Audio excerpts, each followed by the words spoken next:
Welcome back. We're talking to Citizens Redistricting Commissioner Stanley Forbes, one of 14 commissioners tasked with redrawing California's federal and state legislative districts. That's a pretty big job. So what are the criteria that the Commission is using to decide how to draw the districts? Well, the criteria was set out in Prop 11. We have to be, population has to be roughly equal, or in the case of the congressional seats, within one person. We have to comply with the Voting Rights Act, and then we have to keep cities together and counties together insofar as we can. They have to be contiguous. You can't jump over something. And they have to the extent we can, we have to be able to nest them, which is to put 2 assembly districts inside one Senate seat. Now, that nesting concept, so that way there's some continuity there. Exactly.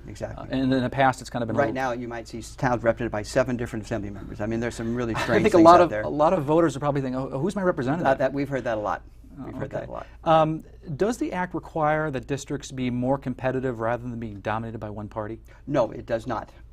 We are, by the Act, forbidden to consider political issues. I mean, we don't know where the people live who represent the districts now. We can't look at party registration.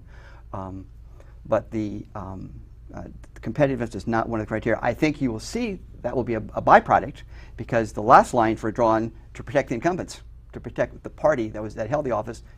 So they literally go into a computer and they say, okay, this person's a Democratic household, they're going to be in my district, or this person's a Republican household, that's in my district. That's right. I mean, so you'll see districts that run from San Luis Obispo and the ocean into San Bernardino County, or from the East Bay into Sacramento County. That was done to be sure that make the district safe. Right. Okay. How will the new district boundaries get approved? We're the final say. That's what's so interesting about this commission. This is the first time in the United States that the Citizens Commission, or a commission, has had the final authority, except for the Supreme Court, state Supreme Court. We're it. So we approve the maps, and those are the maps. You're the final authority. We're the final authority. There is no appeal here.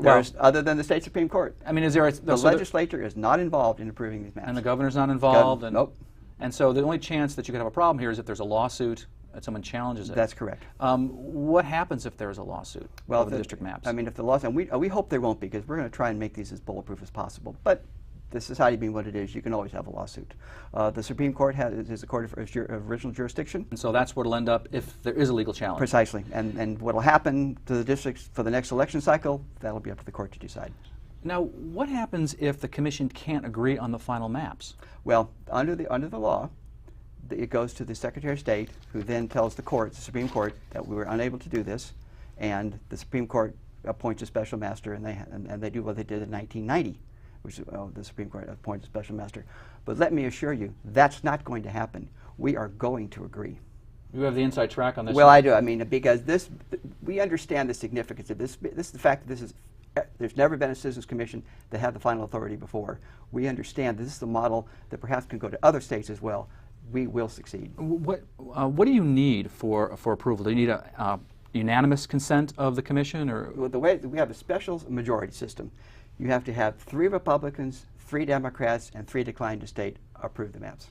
And if that's the case, it's approved. It's approved. And you're pretty sure that's going to happen. I'm sure it's going to happen. You know, you're a citizen who volunteered your time to do this. Put a lot of time and effort, I'm sure, into it. Mm-hmm.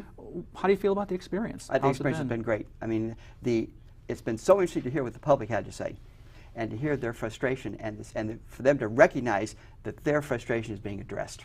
And we're thanked everywhere we go for doing what we're doing. That's very unusual for someone who's doing something in the public service. That's exactly right. I mean, they're just so grateful that we're doing this, and they like to see themselves being empowered. I think it's restoring some of their faith in the political process. Because I think one thing that happens is when you have protected districts like we have now, why vote? There's no incentive to vote. If you're a Republican in a Democratic district, what's the point? Right, and if you're a Democrat, why vote? Because there's so many Democrats that are going to make a difference anyway. Right. So I think that's a sense of cynicism. So I think that we're helping to really restore faith. Plus, the group dynamic is terrific. This is a great group of people to work with. Well, that's good to hear. Well, when we come back, we'll talk with 2 politicians who might be directly impacted with these changes. That conversation in a moment.